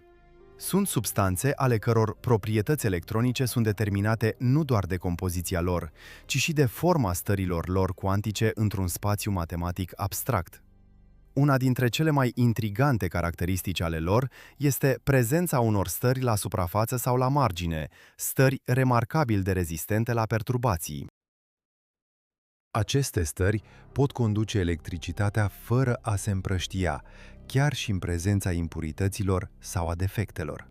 În unele cazuri, sunt protejate de topologia fundamentală a materialului într-un mod atât de puternic încât nu pot fi eliminate decât dacă structura fundamentală a materialului se schimbă. Imaginează-ți un sistem electronic care nu se defectează oricât de mult l-ai stresa. Aceste proprietăți robuste fac din materialele topologice candidați promițători pentru crearea de biți cuantici stabili care ar putea rezista zgomotului și erorilor care afectează computerele cuantice de astăzi. Un viitor în care calculatoarele nu mai sunt limitate de fragilitatea lor fizică? Tunelarea cuantică, un fenomen straniu, permite particulelor să traverseze bariere solide. În fizica clasică, dacă o particulă nu are suficientă energie pentru a depăși o barieră, pur și simplu nu o poate trece. Dar în mecanica cuantică există întotdeauna o șansă ca aceasta să treacă direct prin tunel, apărând pe partea cealaltă, fără a o depăși vreodată. Acest lucru se întâmplă deoarece particulele sunt descrise de funcții de undă care se extind în și dincolo de bariere, oferindu-le o mică probabilitate de a fi găsite pe partea îndepărtată. Imaginează-ți asta: o particulă care sfidează legile fizicii clasice, dispărând dintr-un loc și reapărând în altul printr-o barieră impenetrabilă. Tunelarea este crucială în multe procese, de la fuziunea nucleară din stele până la funcționarea diodelor tunel în electronică. De asemenea, stabilește limite pentru cât de mici putem face anumite tehnologii. În microchipuri, de exemplu, electronii pot trece prin tunel prin bariere atât de subțiri încât provoacă curenți de scurgere nedoriți. Această scurgere cuantică, o consecință a tunelării, reprezintă o provocare majoră în miniaturizarea electronicelor. Stelele ard datorită unui fenomen straniu. Tunelarea cuantică face posibilă fuziunea nucleară. Nucleul Soarelui, credeți sau nu, este mult mai rece decât temperaturile la care ne-am aștepta ca nucleele de hidrogen să depășească repulsia electrică reciprocă și să fuzioneze. Fizica clasică ne spune că fuziunea nu ar trebui să aibă loc deloc acolo, dar tunelarea cuantică permite nucleelor să alunece prin repulsia reciprocă și să se apropie suficient de mult pentru ca forța nucleară tare să le lege. Acest proces eliberează energia care alimentează Soarele și alte stele, iar fără el, Universul ar fi un loc mult mai întunecat. Tunelarea asigură că fuziunea poate avea loc la temperaturile și presiunile mult mai scăzute găsite în nucleele stelare, transformând-o într-un element fundamental al luminii stelelor și al vieții. Joncțiunile Josephson transformă efectele cuantice în circuite utilizabile. O joncțiune Josephson este creată prin plasarea unei bariere izolatoare subțiri între doi supraconductori. Efectul tunel cuantic permite electronilor pereche-perechilor Cooper să traverseze bariera fără nicio tensiune aplicată, creând un supracurent. Acest curent poate oscila la frecvențe incredibil de precise atunci când este expus la o tensiune, ceea ce face ca joncțiunile Josephson să fie valoroase în aplicații precum magnetometrele ultrasensibile, squidurile și standardele de tensiune. Dar asta nu e tot. Aceste joncțiuni sunt, de asemenea, componente centrale în multe computere cuantice, unde formează baza qubitelor supraconductori. Imaginează-ți așadar puterea de calcul pe care o pot debloca. Joncțiunile Josephson sunt un exemplu clar al modului în care efectele cuantice, controlate cu atenție, pot fi transformate în instrumente practice pentru măsurare și calcul. Imaginează-ți un univers guvernat de legi stranii, unde simpla observație poate schimba realitatea. Un sistem supus unei monitorizări constante își poate vedea mișcarea înghețată. Cunoscut sub numele de efectul cuantic Zenon, acest fenomen bizar se produce atunci când măsurători frecvente împiedică un sistem cuantic să evolueze. În mecanica cuantică, măsurarea determină colapsul unui sistem într-o stare definită. Dacă îl măsori suficient de des, îl poți reseta constant înainte ca acesta să aibă șansa de a se schimba, înghețându-i efectiv comportamentul. Acest efect, demonstrat în experimente cu atomi și fotoni, are aplicații potențiale în controlul stărilor cuantice pentru calcul sau comunicare. Efectul cuantic Zenon răstoarnă ideea de observație. În loc să dezvăluie pur și simplu realitatea, observația o poate modela și chiar opri. Imaginați-vă un obiect sfidând gravitația, plutind deasupra magneților. Aceasta nu este magie, ci levitație cuantică, un fenomen uluitor posibil datorită supraconductorilor. Atunci când sunt răciți, sub temperatura lor critică, acești supraconductori dobândesc proprietăți extraordinare. Ei încep să respingă câmpurile magnetice din interiorul lor, un efect cunoscut sub numele de efectul Meissner, și, în același timp, pot fixa liniile câmpului magnetic. Rezultatul este o poziție blocată în spațiu. Supraconductorul plutește deasupra sau sub un magnet, rezistând oricărei tentative de a fi împins sau tras în jos. Este un echilibru delicat, o demonstrație a puterii forțelor cuantice. Levitația cuantică a fost deja utilizată în demonstrații spectaculoase de mișcare fără frecare. Deși nu este încă o prezență obișnuită în transportul de zi cu zi, ea ne oferă o perspectivă asupra unui viitor în care vehiculele ar putea aluneca fără contact, propulsate de efecte cuantice. Un viitor în care limitele a ceea ce credem că este posibil sunt redefinite de legile fundamentale ale fizicii. Unele organisme vii ar putea folosi trucuri cuantice pentru a supraviețui. Dovezi sugerează că anumite procese biologice ar putea exploata fenomene cuantice. În fotosinteză, de exemplu, excitațiile create de lumina solară absorbită par să călătorească prin celulele plantelor folosind coerența cuantică, urmând mai multe căi simultan pentru a găsi ruta cea mai eficientă. Imaginează-ți asta! Unele păsări ar putea naviga folosind entanglement cuantic în proteinele fotosensibile din ochii lor, detectând câmpul magnetic al Pământului. Chiar și simțul nostru olfactiv a fost propus să implice tunelarea cuantică a electronilor și a moleculelor receptoare. Deși aceste idei sunt încă în curs de investigare, ele sugerează că natura ar fi putut valorifica efectele cuantice cu mult înainte ca oamenii să învețe să le descrie.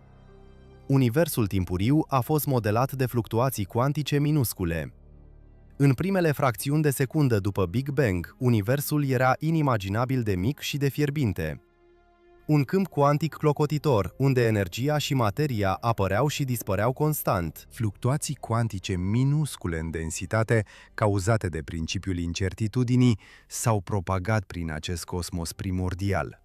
Aceste fluctuații erau microscopice, dar pe măsură ce universul s-a extins, au fost întinse la scări cosmice. Miliarde de ani mai târziu, încă putem vedea amprenta lor în strălucirea slabă a radiației cosmice de fond. Au acționat ca semințele din care a crescut toată structura universului. Galaxii, stele, planete și, în cele din urmă, viața însăși. Fără acest zgomot cuantic la început, universul ar fi putut fi perfect neted și lipsit de viață. Aceste fluctuații au evoluat în toate galaxiile pe care le vedem astăzi. Odată ce universul timpuriu s-a răcit suficient pentru ca gravitația să-și facă simțită prezența, regiunile ușor mai dense, create de fluctuațiile cuantice, au început să atragă și mai multă materie. De-a lungul a milioane de ani, aceste regiuni au crescut, transformându-se în nori masivi de gaz, care în cele din urmă s-au prăbușit sub propria lor greutate, formând primele stele și galaxii. Distribuția galaxiilor pe care o observăm astăzi, departe de a fi aleatorie, ci grupată în filamente și ziduri vaste, își are originea în acele mici ondulații cuantice. Într-un sens, fiecare galaxie de pe cerul nopții este o umbră amplificată a unui eveniment cuantic care s-a petrecut acum aproape 14 miliarde de ani. Găurile negre, acești colosi cosmici, nu sunt imuni la legile mecanicii cuantice.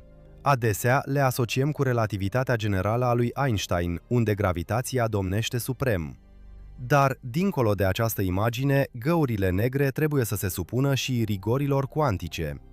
Acest aspect devine crucial la marginea lor, la orizontul evenimentelor, acel punct critic unde gravitația intensă și câmpurile cuantice se întâlnesc într-un dans cosmic. Fenomene precum radiația Hawking, prin care găurile negre emit lent particule, sunt manifestări pur cuantice.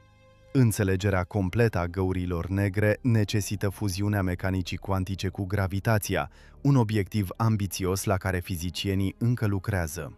Studiul lor ar putea dezvălui o nouă fizică, arătând cum regulile particulelor la scară microscopică se conectează cu structura spațiu-timpului la scară macroscopică. Teoria inflației s-a născut din principiile cuantice. Inflația cosmică, o idee revoluționară, postulează că Universul a suferit o scurtă expansiune explozivă în primele sale momente, crescând cu mult mai repede decât viteza luminii. Această teorie, îndrăzneață și complexă, explică de ce cosmosul apare atât de uniform la scară largă, permițând totuși mici variații. Dar de unde au apărut aceste variații? Din fluctuații cuantice în câmpul inflației în sine, întinse pe distanțe vaste de expansiune. Fără mecanica cuantică, inflația ar fi o poveste foarte diferită. Sau poate că nici măcar nu ar fi avut loc. Imaginează-ți un univers fără această fază crucială. Combinația dintre aleatorismul cuantic și creșterea rapidă a oferit universului planul inițial pentru toată structura pe care o vedem astăzi. Un plan cosmic scris în limbajul straniu al cuantelor, care a dat naștere galaxiilor, stelelor și, în cele din urmă, nouă. Energia întunecată, o forță enigmatică, ar putea fi chiar energia vidului cuantic. În 1998, astronomii au făcut o descoperire uluitoare. Expansiunea Universului se accelerează, propulsată de ceva ce numim acum energie întunecată. O ipoteză îndrăzneață sugerează că această forță misterioasă nu este altceva decât energia vidului cuantic, energia de fond omniprezentă, care persistă chiar și în spațiul aparent gol. Teoria câmpurilor cuantice prezice existența acestei energii a vidului, dar cantitatea prezisă depășește cu mult ceea ce observăm, transformând această discrepanță într-una dintre cele mai mari enigme ale fizicii moderne. Imaginează-ți asta. Dacă energia întunecată este într-adevăr energia vidului, atunci mecanica cuantică nu doar că modelează lumea infimă a particulelor subatomice, ci și influențează destinul întregului cosmos. Spațiul însuși ar putea fi alcătuit din unități minuscule, discrete. În experiența noastră de zi cu zi, spațiul pare continuu. Te poți deplasa pe orice distanță mică dorești, dar unele teorii ale gravitației cuantice sugerează că la scara Planck, spațiul ar putea fi alcătuit din granule indivizibile, cele mai mici unități posibile de lungime. Acest lucru ar fi similar cu modul în care materia este alcătuită din atomi, nete de la scară largă, dar fundamental discretă de desubt. Dacă ar fi adevărat, acest lucru ar însemna că spațiul și timpul nu sunt țesătura de bază a realității, ci proprietăți emergente construite din blocuri cuantice mai profunde. Detectarea directă a acestei granularități depășește tehnologia actuală, dar ar putea lăsa amprente subtile în modul în care particulele de înaltă energie călătoresc prin univers. Imaginează-ți, dacă poți, un univers unde spațiul nu este un dat, ci un construct. Universul oare nu este decât un vast obiect cuantic? Dacă totul în cosmos este conectat printr-o intricată rețea de entanglement cuantic, atunci, într-un sens profund, întregul univers ar putea fi un singur sistem cuantic unificat. Această idee îndrăzneață sfidează viziunea clasică asupra cosmosului, cea care îl prezintă ca pe o colecție de părți independente. În schimb, fiecare particulă, fiecare câmp, fiecare forță ar putea fi de fapt parte a unui întreg entanglement vast. Imaginează-ți asta. O simfonie cosmică unde fiecare instrument rezonează cu toate celelalte, creând o armonie complexă și misterioasă. Acest concept, trebuie să recunoaștem, este speculativ, dar se aliniază perfect cu indiciile venite dinspre cosmologie, unde corelațiile dintre regiunile de spațiu larg separate par prea precise pentru a fi apărut fără o conexiune mai profundă, una pe care abia începem să o intuim. Dacă această ipoteză se dovedește a fi adevărată, universul cuantic ar putea fi mult mai coeziv și, totodată, mult mai straniu decât ne putem imagina. Un tărâm al posibilităților infinite, unde legile fizicii pe care le cunoaștem sunt doar o fațetă a unei realități mult mai complexe. Gravitația cuantică, un demers ambițios, își propune să unifice întreaga fizică. Unul dintre cele mai mari obiective ale științei este reconcilierea mecanicii cuantice cu relativitatea generală, cele două teorii grandioase care descriu în prezent domenii diferite ale naturii. Gravitația cuantică încearcă să le îmbine într-un cadru coerent, unic, funcțional atât pentru particulele subatomice, cât și pentru obiectele cerești masive. Abordări precum teoria stringurilor, gravitația cuantică cu bucle și holografia sunt toate concurente, dar încă nu s-a găsit răspunsul final. Imaginează-ți asta. O teorie de succes a gravitației cuantice ar explica ce se întâmplă în centrul găurilor negre, ce s-a întâmplat la începutul Universului și, poate, ar dezvălui adevărata natura a spațiului și a timpului. Găurile de vierme ar putea fi întrepătrunderea materializată. Găurile de vierme, tuneluri ipotetice care conectează puncte îndepărtate în spațiu-timp, au fost mult timp un element preferat al science fiction-ului. Dar unii fizicieni propun că ar putea fi manifestarea geometrică a întrepătrunderii cuantice. În această idee, numită ER egal cu EPR, fiecare pereche de particule întrepătrunse ar putea fi considerată ca fiind conectată printr-o gaură de vierme minusculă, impracticabilă. La scară cosmică, acest lucru ar putea însemna că structura spațiu-timpului este construită din nenumărate legături cuantice cu găuri de vierme ca formă vizibilă. Deși încă speculativ, conceptul oferă o punte izbitoare între teoria cuantică și relativitate, sugerând că țesătura Universului ar putea fi literalmente țesută din întrepătrundere cuantică. Fizica cuantică ar putea fi cheia înțelegerii absolute a tot ce ne înconjoară. Mecanica cuantică explică deja comportamentul particulelor, al atomilor și al moleculelor, fundațiile chimiei și ale biologiei. Ea stă la baza structurii materiei, a fluxului de energie și chiar a evoluției Universului. Cu toate acestea, lasă în urmă și mistere uriașe nerezolvate, de la natura măsurătorilor până la unificarea cu gravitația. Unii fizicieni cred că o înțelegere mai profundă a teoriei cuantice ar putea debloca răspunsuri la întrebări care acoperă întreaga știință, de la motivul pentru care Universul există până la posibilitatea ca acesta să fi fost diferit. În această perspectivă, fizica cuantică nu este doar o parte a puzzle-ului, ar putea fi chiar rama acestuia. Realitatea își încalcă propriile reguli la cele mai mici scări. Legile familiare ale fizicii, cele care mențin planetele pe orbită și merele căzând din copaci, încep să se distorsioneze în moduri stranii atunci când privești la cele mai mici dimensiuni ale naturii. La nivelul atomilor și al particulelor subatomice, materia se poate comporta ca un obiect solid într-un moment și ca o undă în următorul. Obiectele pot exista în mai multe stări simultan, iar rezultatele sunt dictate de probabilități, nu de certitudini. Chiar și actul de a observa poate altera ceea ce este observat. Aceasta nu este doar o zonă ciudată a fizicii, este fundamentul de care se sprijină totul. Imaginează-ți asta. Realitatea se joacă după un set de reguli la suprafață și după un set complet diferit de desubt. Aceasta este una dintre cele mai mari revelații științifice ale secolului trecut. În lumea cuantică, simplul act de a observa un sistem îi modifică comportamentul. Măsurarea în acest domeniu nu este un proces pasiv. Atunci când observi un sistem, fie că este vorba despre poziția unui electron sau traiectoria unui foton, interacțiunea necesară pentru a realiza acea observație schimbă inevitabil sistemul.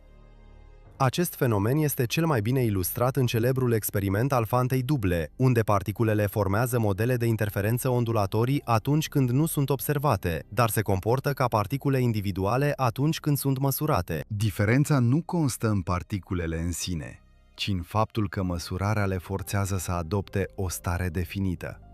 În mecanica cuantică, a privi înseamnă a atinge, iar a atinge înseamnă a schimba. Principiul incertitudinii a lui Heisenberg limitează ceea ce putem cunoaște. Există perechi de proprietăți precum poziția și impulsul care nu pot fi cunoscute cu o precizie perfectă în același timp. Cu cât măsori mai precis una dintre ele, cu atât vei cunoaște mai puțin precis cealaltă. Și nu pentru că instrumentele noastre nu sunt suficient de bune, ci pentru că natura însăși nu permite ca ambele valori să existe exact în același moment. Principiul incertitudinii plasează o limită strictă asupra cunoașterii, arătând că, la nivel cuantic, realitatea nu este atât de bine definită pe cât pare. În schimb, ea există ca o gamă de posibilități, până când ceva le restrânge. Funcțiile de undă conțin probabilitățile tuturor rezultatelor. În mecanica cuantică, starea unui sistem este descrisă de funcția sa de undă, un obiect matematic care codifică toate rezultatele posibile ale unei măsurători și probabilitățile fiecăruia. Funcția de undă nu îți spune exact ce se va întâmpla, ci doar probabilitatea fiecărui rezultat. Înainte de măsurare, sistemul ocupă toate aceste stări posibile simultan, ponderate de probabilitate. Când se efectuează o măsurătoare, funcția de undă pare să se reducă la un singur rezultat.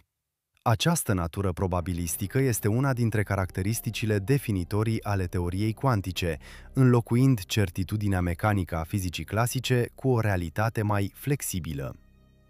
Prăbușirea unei funcții de undă rămâne învăluită în mister. Fizicienii pot descrie matematic acest fenomen, dar nu pot explica pe deplin ce anume îl cauzează fizic sau dacă se produce cu adevărat. Conform viziunii standard, actul măsurării forțează un sistem cuantic într-o stare definită. Alte interpretări însă sugerează că funcția de undă nu se prăbușește niciodată și că toate rezultatele posibile se întâmplă în lumi paralele. Unele modele de prăbușire propun că anumite procese sau scări declanșează în mod natural prăbușirea fără intervenția unui observator. Imaginează-ți un univers în care realitatea însăși este fluidă, în continuă schimbare, până în momentul în care o observăm. În ciuda unui secol de dezbatere aprinse, nimeni nu a rezolvat definitiv acest puzzle. Natura prăbușirii funcției de undă rămâne una dintre cele mai fascinante întrebări deschise din fizică. În lumea stranie a cuantelor, sistemele pot exista în mai multe stări simultan. Superpoziția, un fenomen uluitor, permite unui sistem cuantic să ocupe mai mult de o stare în același timp. Un electron, de exemplu, poate fi în mai multe locații, un foton poate urma mai multe traiectorii, iar un atom poate exista la diferite niveluri de energie în același moment. Și nu vorbim doar despre teorie. Totul a fost confirmat în nenumărate experimente. Aici intervine partea delicată. Superpozițiile sunt fragile, prăbușindu-se atunci când interacționează cu mediul înconjurător. Inginerii însă exploatează superpoziția în computerele cuantice pentru a efectua multe calcule în paralel, crescând enorm puterea potențială de procesare. Imaginează-ți asta, un singur chip capabil să rezolve probleme considerate imposibile până acum. În natură, superpoziția este o amintire tăcută că realitatea nu trebuie să aleagă o singură opțiune, până când nu este absolut necesar. Un univers al posibilităților, suspendat între certitudine și incertitudine. Particulele pot deveni profund conectate, chiar și la distanțe imense. Printr-un fenomen straniu numit entanglement, două sau mai multe particule pot împărtăși o stare cuantică atât de intim, încât măsurarea uneia determină instantaneu proprietățile celorlalte, indiferent de depărtarea dintre ele.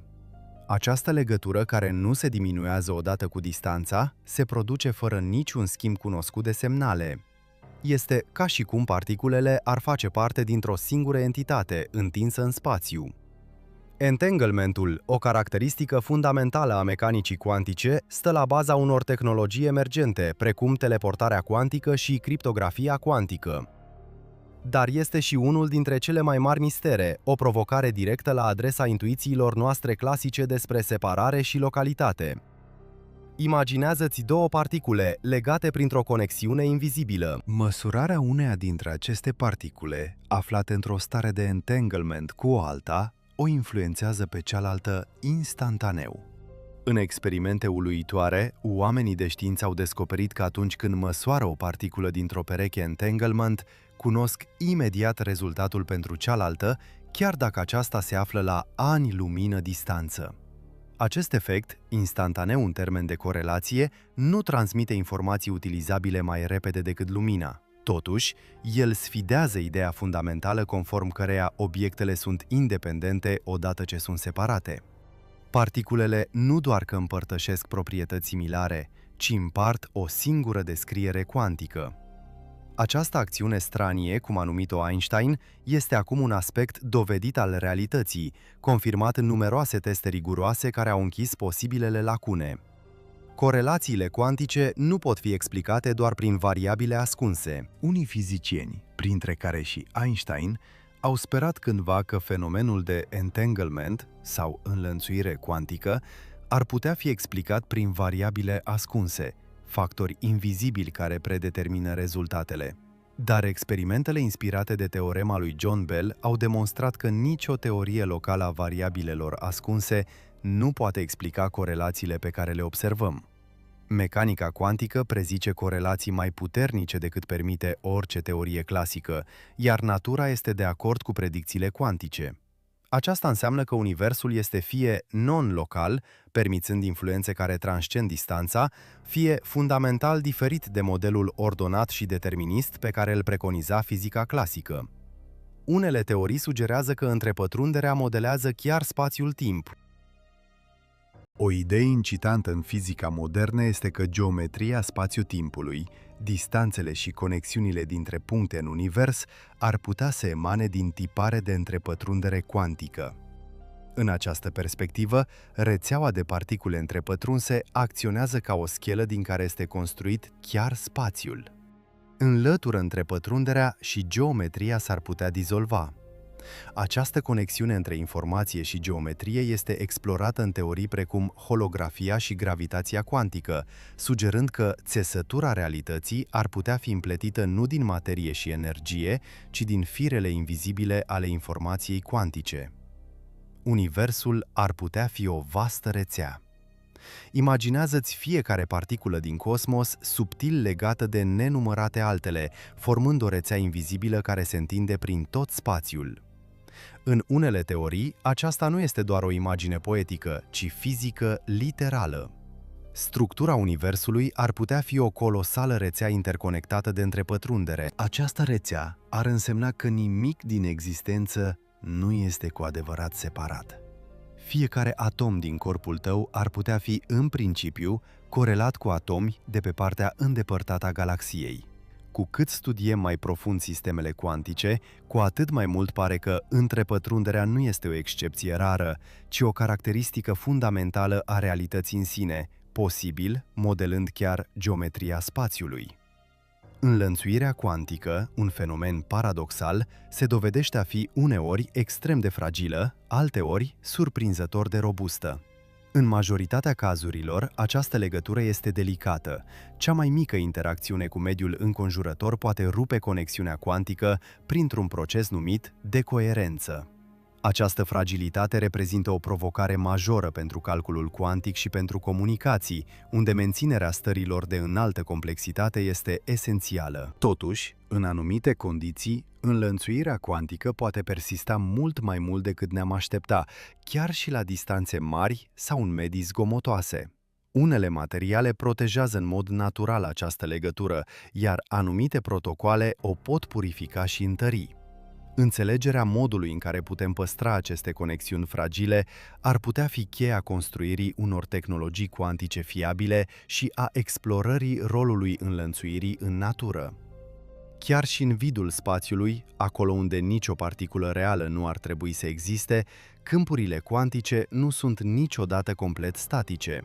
Particule virtuale și antiparticule, manifestări efemere ale energiei, apar pentru scurt timp înainte de a se anihila reciproc. Imaginează-ți acest balet cosmic, o efervescență continuă la scara infinit de mică. Acești oaspeți trecători, deși invizibili, au efecte reale. Ei contribuie la forțele dintre particule, modifică nivelurile de energie ale atomilor și influențează chiar comportamentul găurilor negre. Deși particulele virtuale nu pot fi observate direct, amprentele lor sunt detectate în experimente precise, demonstrând că spațiul gol este departe de a fi vid. Radiația Hawking, un fenomen straniu, izvorăște din efectele cuantice ale vidului. Stephen Hawking, prin munca sa revoluționară, a demonstrat că găurile negre nu sunt de fapt perfect negre. La orizonturile evenimentelor, fluctuațiile cuantice pot determina ca o particulă dintr-o pereche virtuală să cadă în interior, în timp ce cealaltă evadează, devenind reală. Această scurgere lentă de energie, cunoscută sub numele de radiația Hawking, înseamnă că găurile negre se pot evapora în cele din urmă pe scări de timp imense. Imaginează-ți asta. Un proces lent, dar implacabil, care sfidează intuiția noastră despre cosmos. Este un punct de întâlnire rar între mecanica cuantică și gravitație și ridică întrebări profunde despre ce se întâmplă cu informațiile care cad într-o gaură neagră. Un mister intens dezbătut chiar și astăzi. Energia vidului ar putea fi motorul expansiunii cosmice. Vidul spațiului conține o cantitate infimă de energie reziduală, iar conform ecuațiilor lui Einstein, energia are gravitație. Dacă vidul deține energie, ar trebui să genereze un efect repulsiv împingând spațiul în direcții opuse. Imaginează-ți asta, o forță invizibilă ascunsă în golul aparent al spațiului care modelează destinul întregului univers. Acesta ar putea fi răspunsul la energia întunecată, forța misterioasă care accelerează expansiunea universului. Însă aici intervine paradoxul. Teoria cuantică a câmpurilor prezice o energie a vidului mult mai mare decât ceea ce observăm. Cum se poate ca o forță atât de puternică să fie atât de greu de detectat? Reconcilierea acestei discrepanțe uriașe reprezintă una dintre cele mai mari provocări nerezolvate din fizică. Rezolvarea ei ar putea dezvălui perspective noi, atât asupra cosmologiei, cât și asupra teoriei cuantice. Natura vidului rămâne un mister profund. Ne imaginăm adesea nimicnicia ca pe un spațiu gol. Dar, în mecanica cuantică, vidul este un fundal efervescent, un câmp de forțe fluctuante și particule virtuale. Proprietățile sale influențează forțele fundamentale, masele particulelor și, posibil, chiar soarta cosmosului însuși. Energia vidului este oare constantă sau s-ar putea modifica în timp? Reprezintă cu adevărat cea mai joasă stare energetică posibilă sau doar un minim local? Înțelegerea vidului nu este doar o chestiune de curiozitate, este esențială pentru a înțelege structura supremă a realității. Logica cuantică, un domeniu fascinant, se distanțează radical de logica clasică pe care o cunoaștem. În lumea de zi cu zi, logica este inflexibilă. Un lucru este ori adevărat, ori fals, fără echivoc. Dar, în mecanica cuantică, rezultatele pot fi parțial adevărate și parțial false până în momentul măsurării. Mai mult, ordinea anumitor operațiuni poate schimba rezultatul final. Logica cuantică reflectă structura matematică stranie a stărilor cuantice, unde posibilitățile se suprapun și interferează. Imaginează-ți un univers unde realitatea nu este binară, ci o multitudine de potențialități coexistente. Aceasta nu este doar o teorie abstractă, ea stă la baza puterii calculului cuantic, unde qubitsii pot explora simultan nenumărate posibilități. Dar mai mult decât atât, logica cuantică ne provoacă presupunerile fundamentale despre modul în care funcționează realitatea la cel mai profund nivel. Ne obligă să ne întrebăm dacă legile care guvernează lumea macroscopică sunt cu adevărat universale. Realitatea ar putea fi în esență probabilistică. Fizica clasică tratează aleatorismul ca pe un semn al unei cunoștințe incomplete. Dacă am ști suficient, am putea prezice totul cu exactitate. Mecanica cuantică însă spulberă această idee. Chiar și cu o cunoaștere perfectă a funcției de undă a unui sistem, putem prezice doar probabilități pentru rezultatele viitoare. Evenimente precum dezintegrarea radioactivă sau rezultatul exact al unei măsurători a unei particule sunt cu adevărat aleatorii, fără o cauză ascunsă. Această trecere de la determinism la probabilitate marchează una dintre cele mai mari schimbări filozofice din știință, forțându-ne să acceptăm că incertitudinea este integrată în univers. Găuri de vierme, găuri albe și ziduri de foc. Provocări la adresa înțelegerii noastre. Găurile negre sunt suficient de stranii, dar fizica teoretică ne oferă posibilități și mai uluitoare. Găurile de vierme ar putea conecta părți îndepărtate ale universului sau chiar universuri diferite. Găurile albe, verii invers ai găurilor negre, ar arunca materie și energie, dar nu ar permite niciodată intrarea a nimic.